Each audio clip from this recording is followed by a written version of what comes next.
رامبوان. السلام عليكم. هذا هو الشخص اللي خانت معاه صديقة حكيمي السابقة، بحيث أنهم تفارقوا. خانت مع هذا الإنسان. هذا موديليست إسباني ليس له أصل وفصل، بحيث تونسية لعبت على المشاعر ديال لاعبنا أشرف حكيمي، بحيث أصبح الأداء ديالو ناقص بزاف وعيان.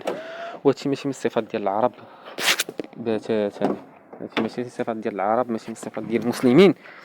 بحيث ان صديقه اشرف حكيمي خلاتو حتى المونديال، تقريبا المونديال، ودارت لي هذه الصدمه هذه على اساس انه غادي يتنازل المستوى ديالو، ولكن بالعكس سبحانه وتعالى اعطاه قوه عظيمه لكي يتجاوز هذا المشكل. وبيان سور الركراكي وفريق الوطني لهم دور كبير انهم بقاو وداروا يدين مع اشرف حكيمي باش يتفادى ويتجاوز هذه المرحله الصعبه. بيان سور الفرق، ونتمنى ان شاء الله للاعبنا اشرف حكيمي حظا اوفر ان شاء الله في المسابقات القادمه، وفتاة جيده لاحلامه ان شاء الله.